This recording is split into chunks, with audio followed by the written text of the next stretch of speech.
还长，这一生要如何爱过？如秋色，如花果，一刹那凋落，却沉默，却执着，愿做一只飞蛾向烈火。我既然来武功，那我就要选九川最厉害的新川。既然来了新川，不就得找一个发展前景最好的东家，那不就是嫡长主吗？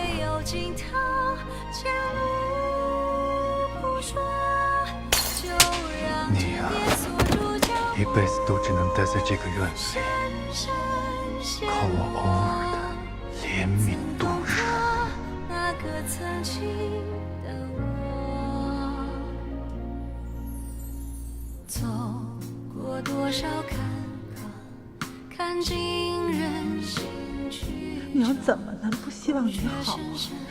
可是你这一走，二少主要是问我要人，我跟你爹可怎么办呢？信川少主雷霆之怒，燕川主要是拿你爹开刀，那我们全家可就没法活了。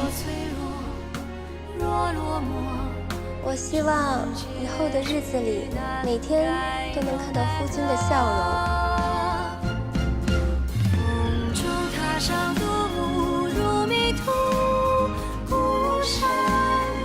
侯家姐姐，你再等等我。后院是平静而又祥和的，等我们白发苍苍的时候，两个人还能一起去后院晒太阳。再回眸，人如旧，吹落。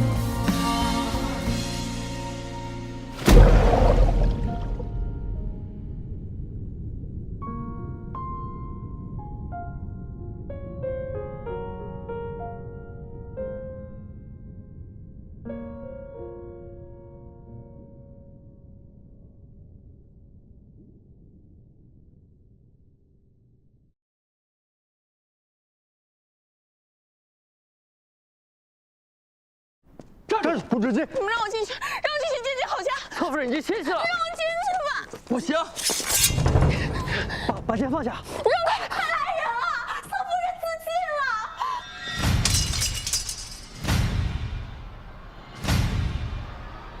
郝家，这。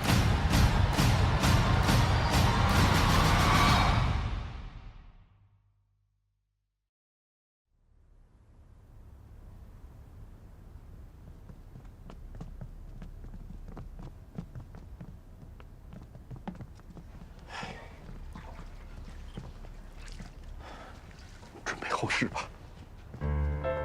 什么准备后事啊？怎么就要准备后事了？您不能这么随便看两眼就让我们准备后事啊！您扎针、做汤药都可以的。不行，不行，不行，我们不能准备后事。下官医术不精，侧夫人落水太久，几乎没了脉息，怕是不成了。您再看看，太医，您再看看，您再看看嘛。不行，我们就多找几个太医来，找好多太医来。您救救他！哎，侧夫人，您给我起来，您给我起来，容我想想，容我想想，容我想想，容我想想。徐太医可能有办法，他曾经救醒过一个闭气多时之人，只是他身份特殊，恐怕难以请动啊。徐太医，晦气！刚生完孩子就给我整这出，人都丢尽了，要死怎么不死外面去？少主，积点口音吧。李薇，怎么样？嫡长主，请求您大发慈悲，去宫里请徐太医救治郝家姐姐。徐太医，你知道徐太医是谁吗？徐太医是主上御用的太医。这深更半夜让我去找徐太医，万一让人揣测我想私自知道主上的病情，官司下来谁负责任啊？你不去，我自己去。你给我站住！你疯了！你去把他给我追回来，惹上是非，咱们俩都有麻烦。去！赵芳如，站住！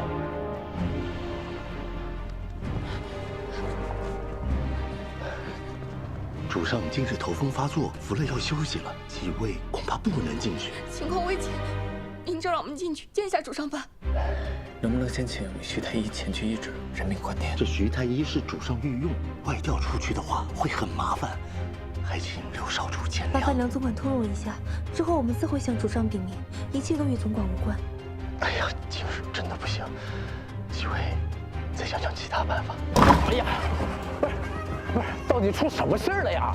原因递消息过来，说郝家出事儿了，啊，得去宫里请太医去救他。不是，你这哪儿去请啊？你这就要闯宫啊！管不了这么多了。哎呀，不行啊！干嘛呀？你是丹川的郡主啊，你擅闯新川宫，罪过更大。我替你去，你干什么？你去啊？你会使这杆枪吗？兄弟，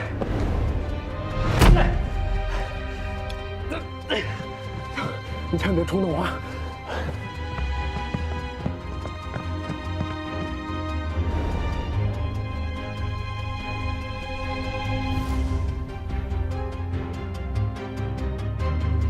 徐大爷，是不是？啥眼神？我认不出来。哎，武少主，何事？武少主，何事？人命关天，我找徐太医救人。主上命令不得入境呀！我会跟主上解释的。徐太医，谁呀？哎，我徐太医，我少主，少主，哎呀，徐太医，你为何？徐太医，你赶紧跟我去救人。不是救谁呀？啊，叫谁不是救我的这手了？那不行啊！没有主上的命令下，万万不敢擅离太医院呀！怎么这么迂腐？我明日我向父亲我好好解释解释，行不行？你先跟我去救人呢。咱使不得手，使不得手，让不让？你现在不让我们走，我就当场让太医医我。少主，快跟我走！退！少主，往后退！别逼我！退后！往后退，离我远点儿！都别逼我！快退后！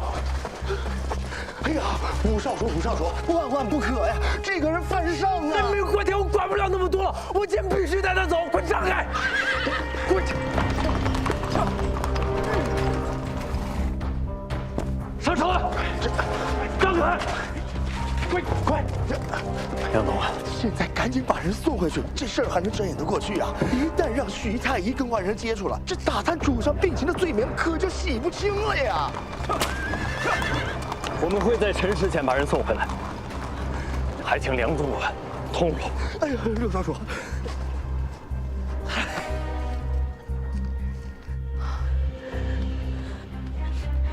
去换个热的来。夫人，我把孩子带过来了，给我。夫人这是做什么？我必须得让郝家听到这个孩子的哭声，让他知道，这个世界上还有一个孩子在等着他醒过来。他不能死，他必须醒过来。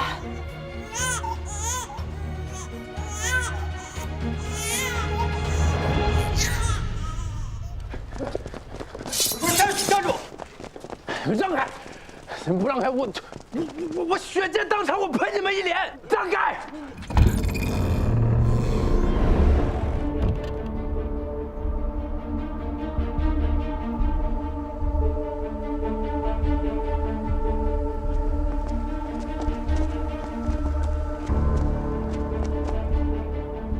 把徐太医给我送回宫去。是，我看你们谁敢！今天郝家的命我们就定了。少主，太医我们已经带来了，你就行行好，让我们进去救救郝家姐姐吧。你弄清楚，郝家是我的，他的生死我说了算，跟你们这些外人何干？他不是你的误解，他是个人呐。他是个人？他算是什么人？他费尽心思跑到我的面前，我给过他机会啊，如今是想要死在我的府上，徒增晦气。他不是想死吗？让他去死呀！你无耻！贱人！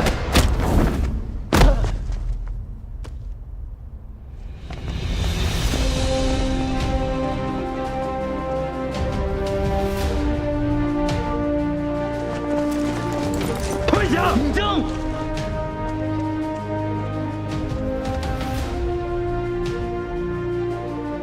快去！庶子杂孙，你好大的胆子！不怕我禀明父亲吗？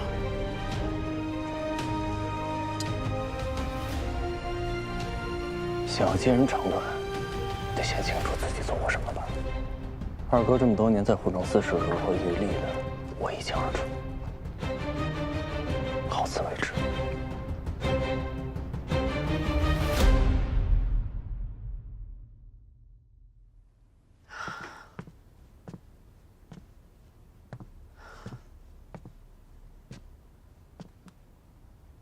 太医，他怎么样啊？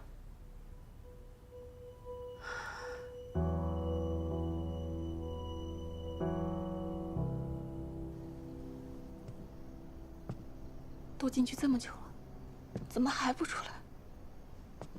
没事儿，咱们再等等。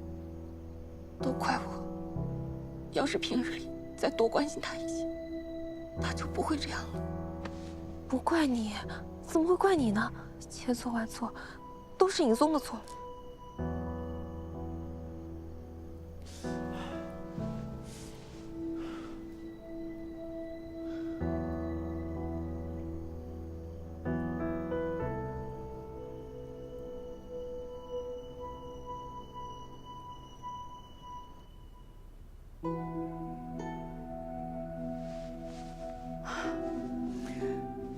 这药也关了，针也下了，怎么都没见他有任何反应呢？能做的我都做了，眼下只能看侧夫人的命数了。若能醒转来，便能活下去；若是不能啊，侧夫人，侧夫人，不许哭！你家侧夫人还没死呢。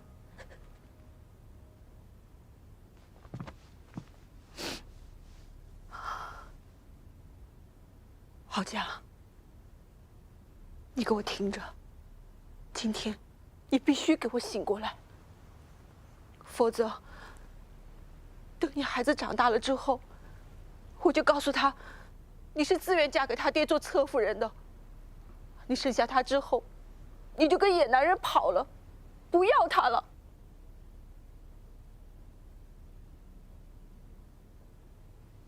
郝家，你若不在，等他长大了，我就让他跟着老二净学那些不好的。如果到了年纪，我就让老二就把他当作筹码，随便找一个人嫁了，就和你我一样，遇人不淑，凄风苦雨的过一辈子。如果他跟我哭，我就和他说：“你活该。谁让你生母不要你的？谁让你生母主动放弃的？”郝家，你听到了吗？你听到了吗？你要真的听到了都无所谓的话，那行，那你去死好了。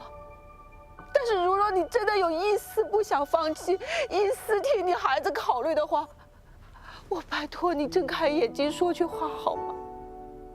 郝家，你听到了吗？你就睁开眼睛说句话，郝家，郝家。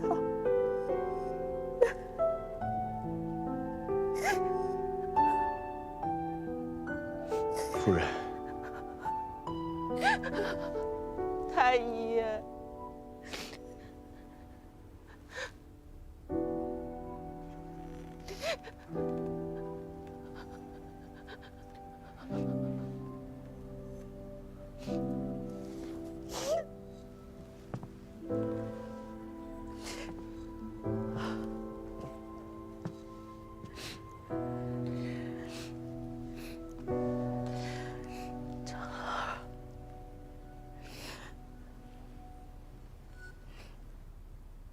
你怎么只会这一招啊？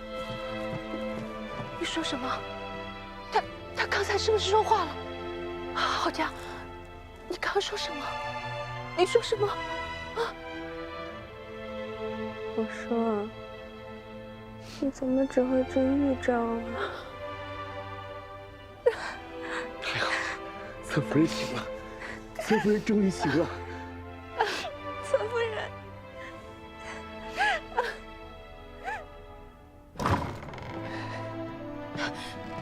哎，太医怎么样了？诸位请放心，侧夫人醒了，眼下性命无虞。哎呀，太好了！哎呀，不好，多救一下啊！那我们可以进去看看他吗？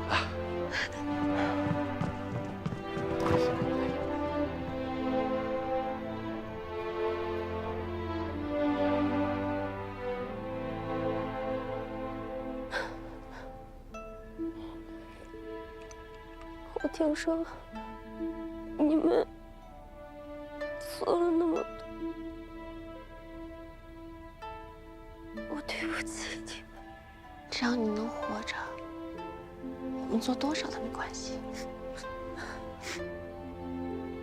你之前一直不开心，那是因为你病了。以后把身子养好，只有你自己才是最珍贵的，知道吗？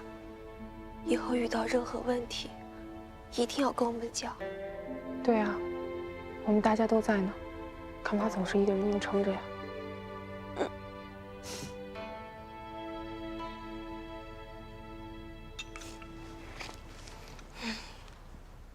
人活着就会有希望，人死了就什么都没有。以后这种傻事不准再做。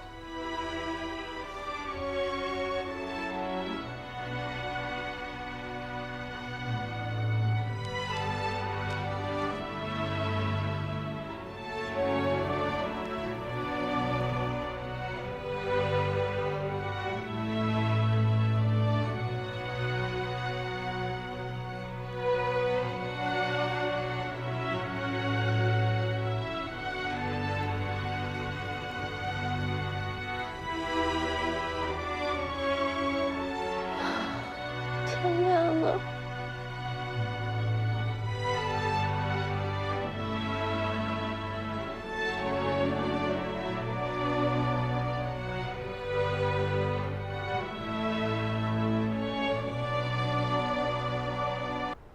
方才在朝上有那么多人弹劾，姑都没罚你，你倒还敢在这里跟姑提及此事？儿子斗胆，恳请父亲让好事出府。如果好事还在二哥府上，他会死的。父亲也不希望外人说是二哥逼死了好事吧？闭嘴！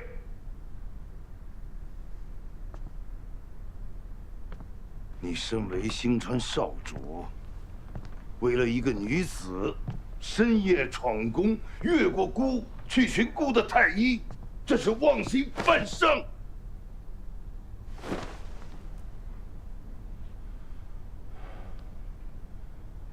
此等祸水，绝不能留了。父亲，好事他什么都没做错呀，他不过就是拼命帮二哥生了个孩子，二哥却苛待于他。父亲，儿子与他清清白白，日月可证，请父亲明鉴。看来你是不仅不知错，反倒觉得自己故用义气。姑要不要在朝上当着外臣的面嘉奖你？儿子确实有错，但是父亲，人命关天啊！就算是再来一次，就算是换了旁人，儿子还是会这么做的。父亲要如何责罚儿子，儿子都认，但请不要连累他人。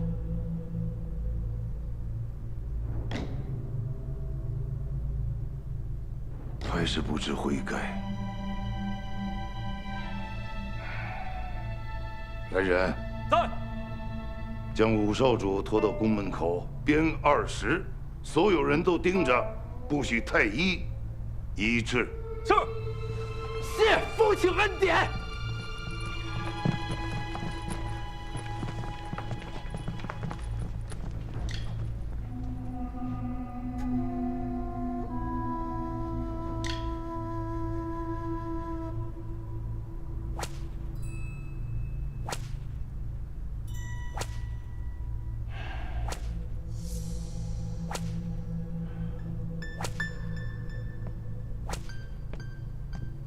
主上，武少主是铁了心不认错了，从来都是打一下就哭着喊着要找纯夫人来，这一次倒是一声都不吭。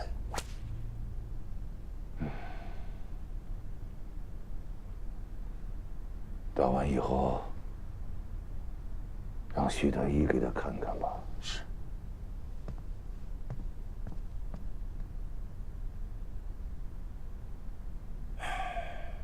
不争气的东西！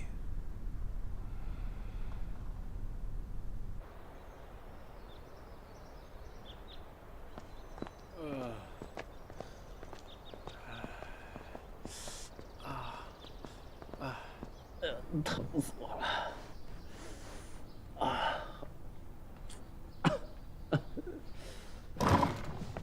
尹奇，啊，怎么样了？来了，还疼不疼了？没事，这小伤一点都没事。哎呀，还说不疼呢，可这么狠。你别担心了啊，没有那么疼。父亲也知道，我去找徐太医呢，只是为了救人，没有其他的意图，所以呢，他就没下狠手。再说了，我天天被你打，我早就练出来了，我这皮厚着呢。不信，我现在就下地给你耍个大墙。哎，当初要是我闯进宫，你也就不会挨打。我能让别人打你吗？谁敢打你，我就一枪挑了他。就你打得过谁呀？到时候胳膊有脱臼。是，我是打不过，但谁敢欺负你，我就跟他玩命。我看他有几条命。怎么，心疼了？行，你要真心疼我，你就帮我上药吧。你帮我上药，我就不疼了。哎，不是，尾椎骨下面。尾椎骨。哎呀！对不起，我错了，我以后再也不打你了。不行，你必须得打我，你不打我谁打我呀？打人亲，哎，刚说什么？我说那个，我现在就想吃点大甜菜。我现在就想吃点这个糖醋里脊、樱桃红烧肉，还有这个桂花莲子羹。知道了。哎，多放点糖啊。自己上药吧。好。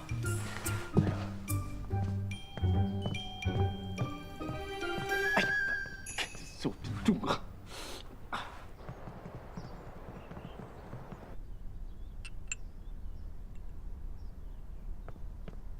夫人，三少主来了。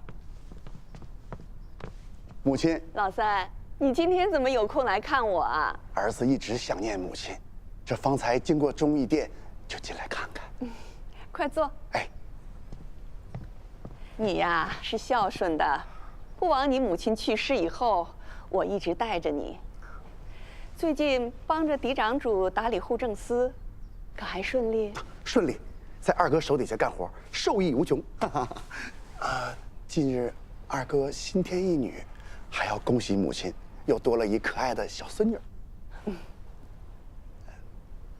母亲有见过小孙女吗？最近啊事儿多，还没顾得上去呢。我这也是，这户政司的事儿，还有家里生意的事儿，忙得团团转。但我这心里啊，一直念着我这小侄女，我就想着一定要百忙之中去看看。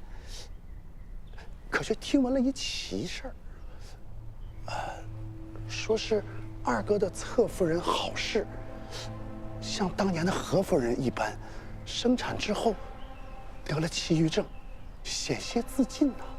哦，还是武帝拼了命的把她救下。这武帝纯是好心呐。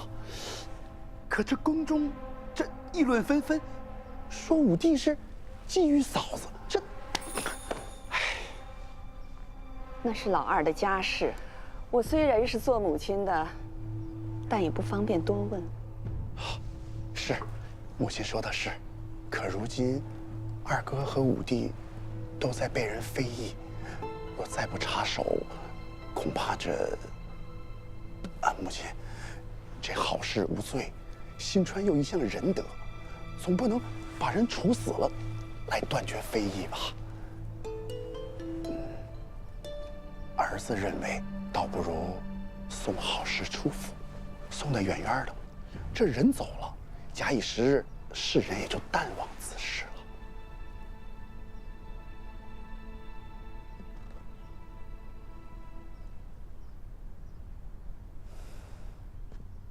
夫人，三少主，这是何夫人差人送过来的。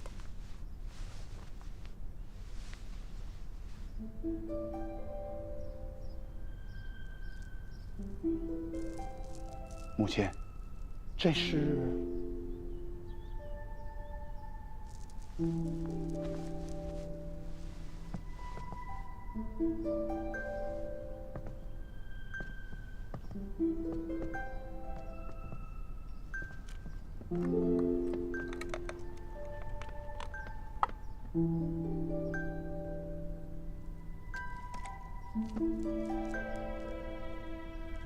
这簪子是他初入宫时我赏给他的。那个时候，我们还算是朋友。后来，他得到主上恩宠，又生了儿子，自此就生分。都是过去的事儿了。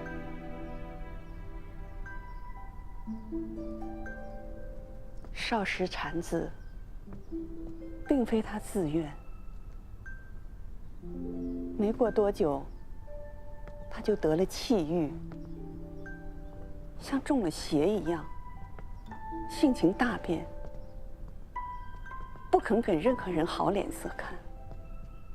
主上也不去看他了。当时我还挺高兴的，但后来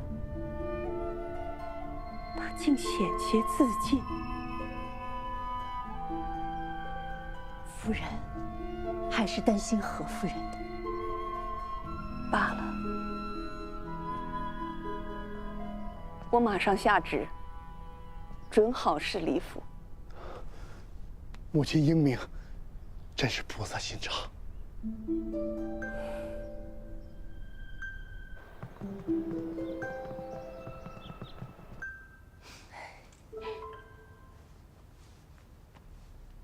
多亏了三少主给陈夫人吹耳旁风，眼下旨已经下来了，准许你离开二少主府。只是宫中尚有非议，编排是你让二少主和五少主兄弟感情失和，得需些时日才能让众人忘记。那这是连累了五少主啊！上官怎么说？上官说了，五少主他不在意，只是你的名声。我的名声是身外之物，别人说祸水，众人避之，但眼下对于我来说，也未必是坏事。你当真是变了？只不过把以前想的事情都说出来了。以前我选错了路，本无可追。没想到死了一次之后，我清醒过来了。纵然世间会有再多让我赴死之事，但也绝不会是因为男人了。以前呢，我把嫁人做生意，男人当做东家。但我为什么不做自己的东家？世界那么大，只要我肯，我什么都能做。我一定会带着长乐，好好的活下去的。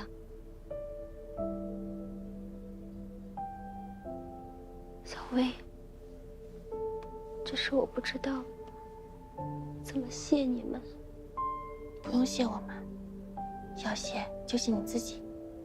谢谢你愿意重新选择。眼下只有一个问题了，就是我出去，怎么带着长乐一起出去啊？这个你放心，我们早就有计划了。走，我跪呀！跪下！儿子跪天跪地不会传染。我起。我掐指一算，三少主和夫人是为了二少主府上的事儿叫我来的吧？怎么，觉得我老婆子在骗人？可二少主侧夫人的孩子，她确实是个女儿啊！神婆消息灵通啊！可你要真是算得这么准，喜宴怎么会是在新川边境找到你的？你莫不是怕万一生的是个儿子，你断男女失了准，从此没有路走了吗？哎呀，我的三少主啊，我只不过是回家看看子女，有什么不得了的呀？是，就怕神婆想孩子，我们帮你把一家子都接到新川来了。看看这个，你儿子给你写的。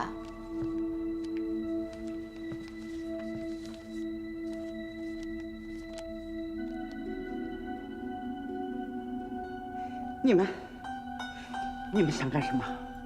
二少主他信了我这么多年，你们就对我这样？哎，别慌，别慌，我们又不是坏人，就是找你一家人过来吃顿饭罢了。二少主不是相信你吗？你再跟他说几句话，我保证你全家人一辈子有饭吃，好不好？说几句话？说什么话呀？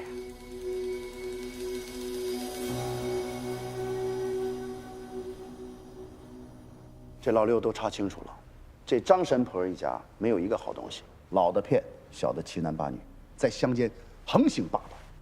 对付这种人啊，只要稍加吓唬，什么都答应。那之后怎么办啊？真的管他们一家后半辈子啊？我可没说管啊，就他们犯的罪状，够坐一辈子牢了，那不就是请他们吃一辈子牢饭吗？哎，等会儿，我立了这么大一功，你还回九罗住啊？今晚就留下吧。让开！我可是跟上官静一直习武，你胆敢再说这种话，我打断你的腿！呀，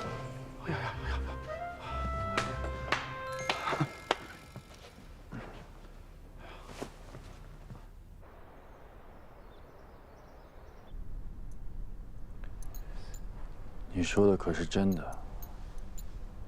千真万确，张神婆亲口说的。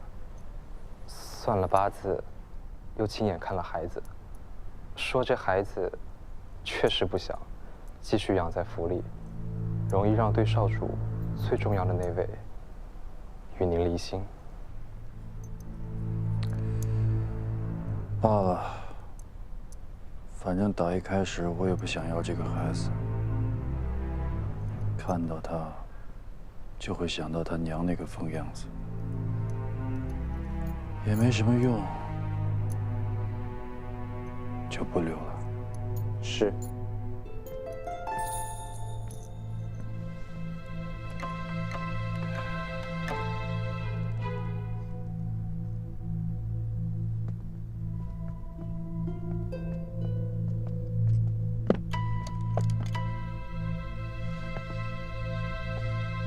川夫人说你魅惑老五，使他犯上，因我们兄弟不和，所以你才留不得。说什么让你离府清修，不过都是为了维护我的颜面。你明白这个意思吧？出府了之后，千万不要在外面乱嚼舌头根子。府里的东西都在这里了，我可以走了吧？这件衣服是府上的吧？布料也都是府上的吧？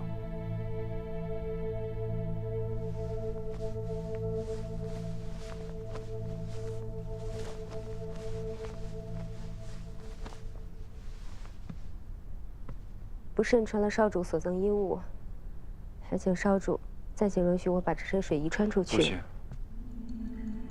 这件也脱下来。少主，脱下来。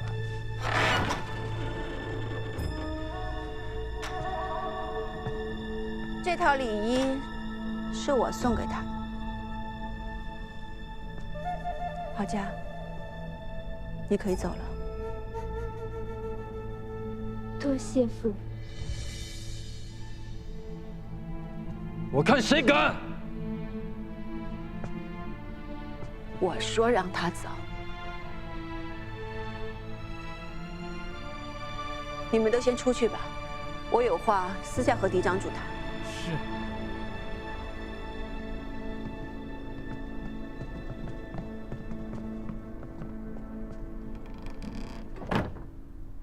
乔芳如，你好大的胆子，竟敢忤逆我！少主，我爹在代川长着20几座矿呢，偶尔忤逆一下丈夫，别人也会劝丈夫体谅的，不是吗？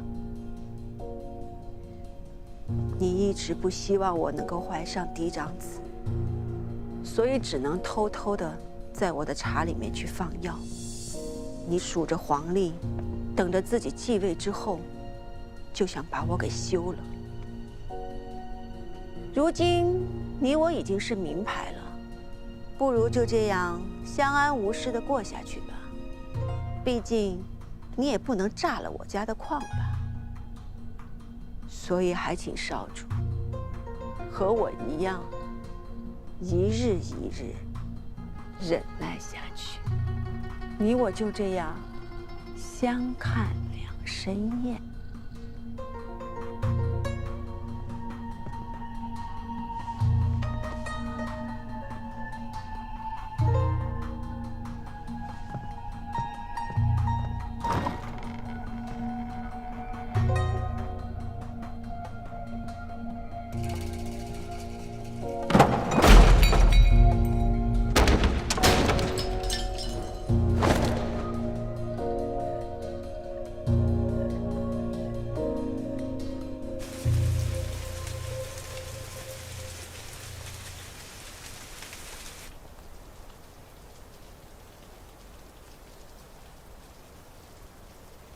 我跟夫人说了，让你去她房里，夫人会护着你的，少主也不会把你怎么样。侧夫人，明明也想跟您一起走，可小人的神器在内务厅里。我此番离府，就是不想再接受豢养了。我想像你一样，用自己的双手去谋生。现在我带着你，朝不保夕的，反而对你不好。而且，我希望你今后好好想一想自己的路该怎么走，知道吗？容你照顾我多时，如果不介意，你就叫我姐姐吧。好家姐姐。哎。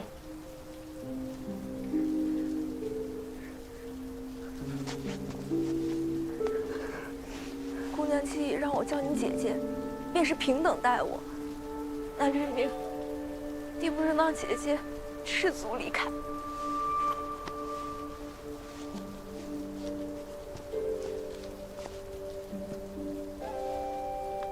今后的路，姐姐要自己走了。愿姐姐走得平顺，一路坦途。谢谢你，也希望你今生一切顺遂。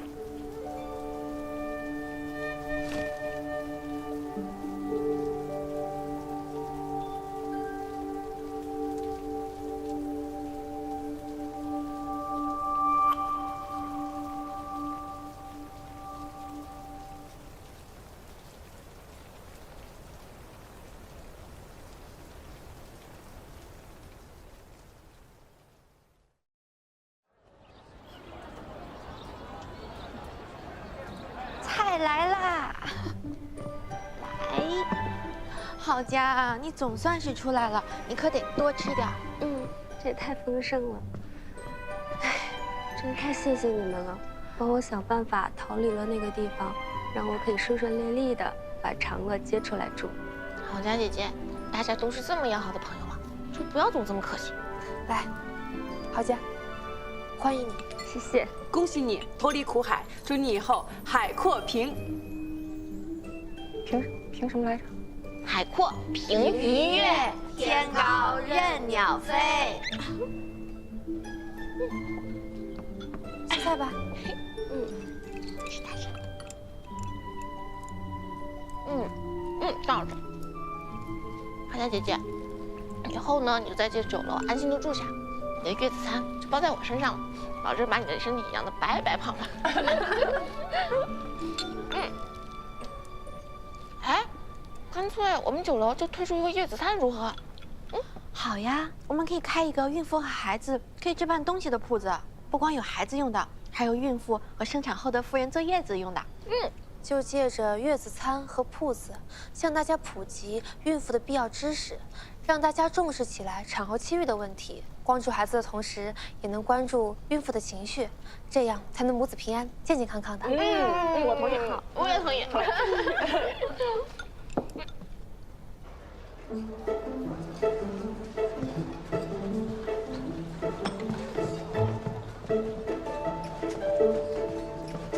诸位，咱们今天说这个月子餐，嘿嘿，咱们书接上回说到这个产妇气郁，其实呢，这个妇人产后气郁啊，是一种非常寻常的疾病，并不可怕，哎，但也一定要给予足够的重视。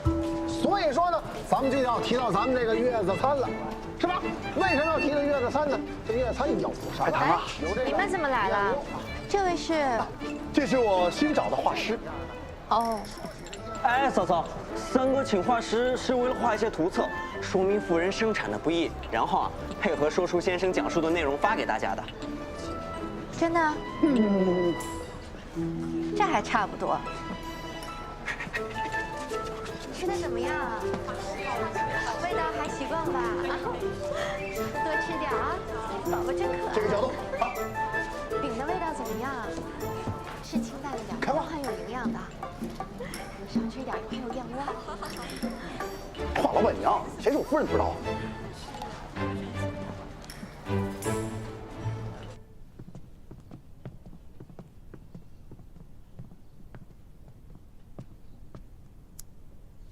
夫人找我。我听闻你们最近在酒楼和铺子，让人给大家讲产后气郁之事，可是真的？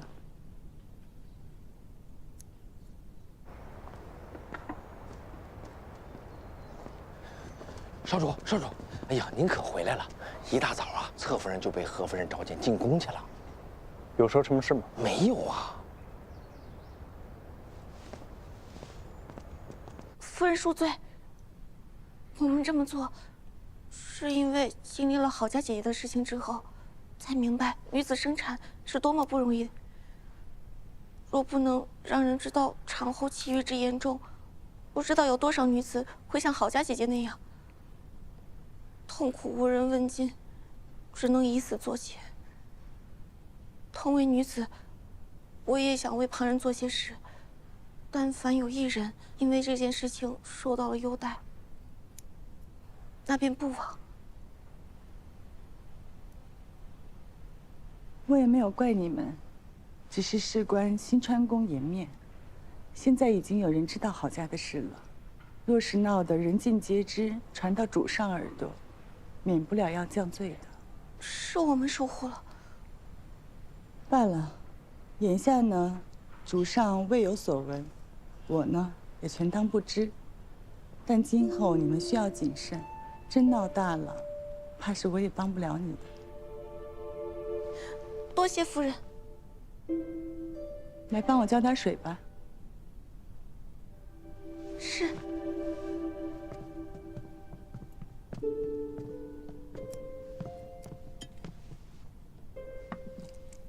郝家怎么样了？好多了，多谢夫人关心。那就好。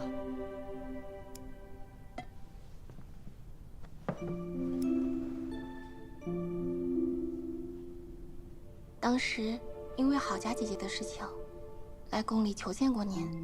您嘴上虽然不答应，但也帮我们向川主求了情。此事还没好好谢谢您。我也不全是为了帮你，误伤其类罢了。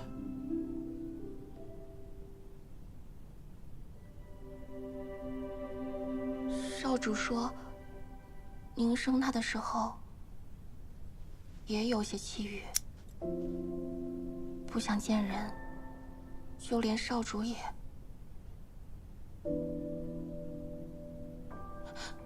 是我失言了。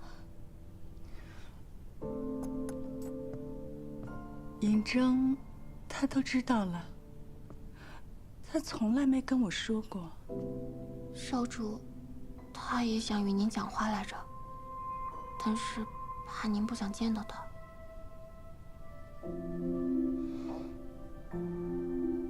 是我很对不住他。当年我年纪尚小，就稀里糊涂被送来大选，进了宫，还要生孩子。我自己还是个孩子，就要当母亲，很是害怕。后来看到我辛辛苦苦生下来的孩子，跟我长得一点都不像，还整夜啼哭，弄得我无法入睡，整夜的熬，头发大把大把的掉，感觉自己一夜间就老了许多。我没有能力照顾自己，更没有办法把他照顾好。他越哭，我就越想逃，到最后就变得不敢见到他。久而久之，变成了亏欠他。见了郝家姐姐憔悴的样子，我大概能明白您当时有多么的煎熬。女子要当母亲，为了孩子是要舍弃一半自己的，这不是一件易事。或许应该放过自己了。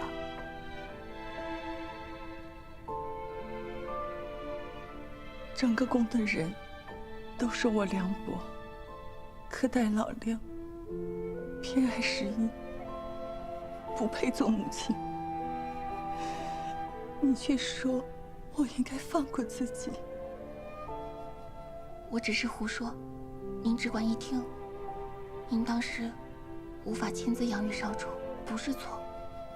但如今您要弥补的话，即使难以面对，也不应当是投报在另一个孩子身上啊。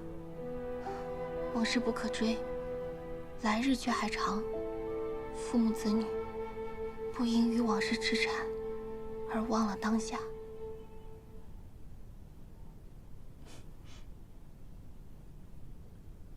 母亲，你怎么来了？来了，就坐会儿吧。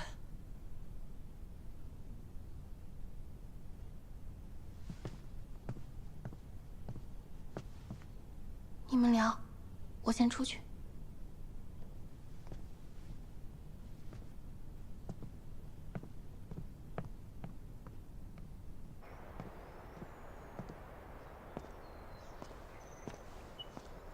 侧夫人同何夫人讲完啦，那我们先回去吗？他同夫人讲完，肯定想与人说说话。我们等等他。小人觉得，少主为侧夫人做了许多，但其实一直都是侧夫人陪着少主的。他这个人呢，看着什么都理解，什么都不在乎，但其实是把事儿都藏心里了。有时候解决问题得快刀斩乱麻，想太多只会消耗自己。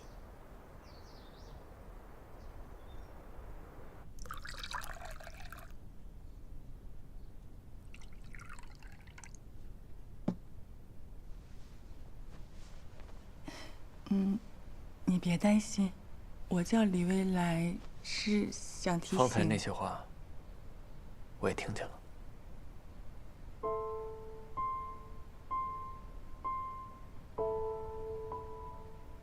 外人都说我不是一个好母亲，你一定也怨恨我吧？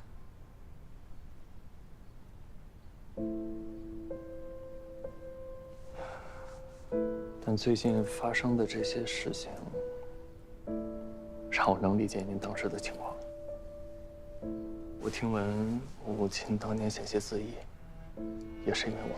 不是因为你，你只是个孩子，能有什么错？都是我的问题，我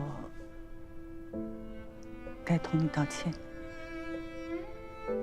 也不是母亲的错，你也不必再为过去自责。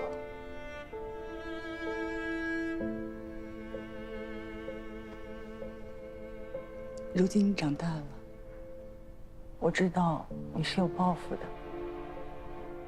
先前跟你说，不愿让你承担风险，带累小11，都是违心的。其实，自从生了小11，我才明白怎么做母亲，把对你的愧疚都加倍放在了他的身上。我很后悔，没有能陪伴你长大。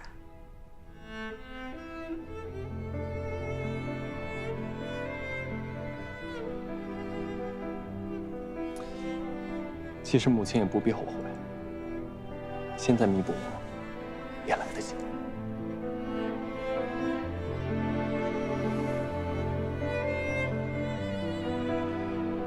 喝茶。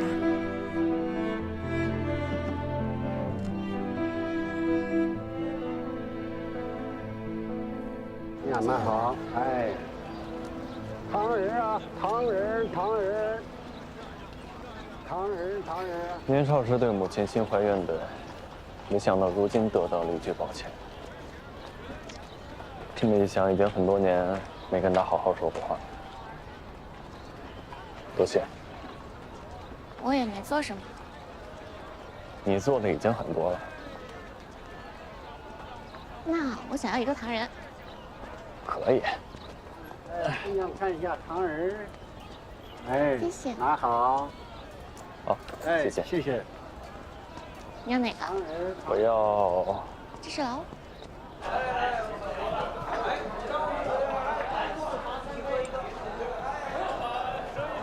吃好啊！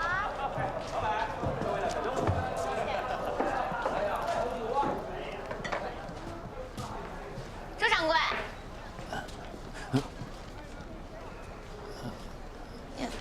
怎么了？出什么事儿了吗？东家，这是刚刚收下的，我验过了，油印的不假，但版面是错的。您看这印花，还有这字体，都是略有不同啊。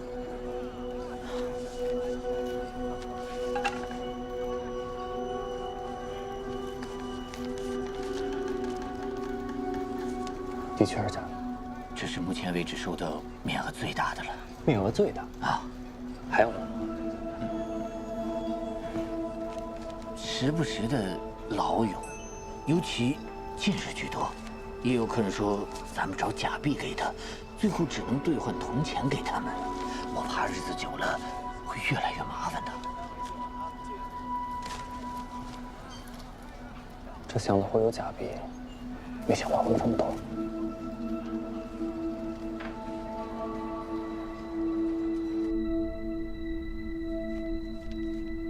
这是儿臣在集市上找到的假币，几乎可以乱真。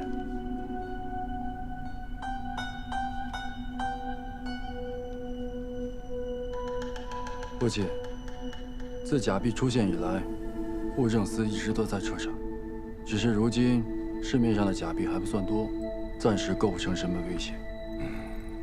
儿臣认为，应防微杜渐，尽快彻查。这是我们户政司的事儿。与你何干？是孤命老六与会同意的。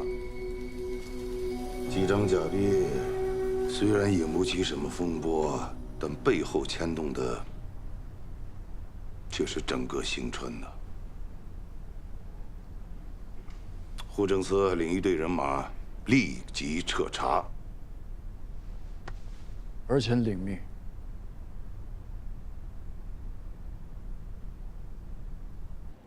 哎，这假币这事儿，实属不好查呀。老六，你可知道，手伸得太长，容易为人斩断。若不是真的印刷版外流，假币不会放到如此程度。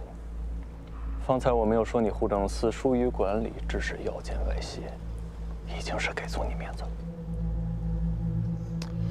三弟，要是我没有记错的话，户政司的印刷版是你的人在管吧？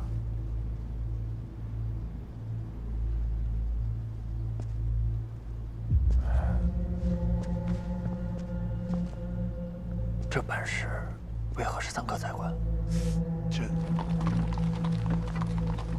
这开始不是我管的，后来二哥说他事儿多，就交给我了。他这是在给你下套啊！你不会真的认为老二会掺和假币的事儿吧？可就那点力，他也瞧不上啊。当初设计版式也是用了心思，没那么好放。若不是拿了真版，很难做到这个程度。当务之急还是要阻止这假币在市面上流通。是。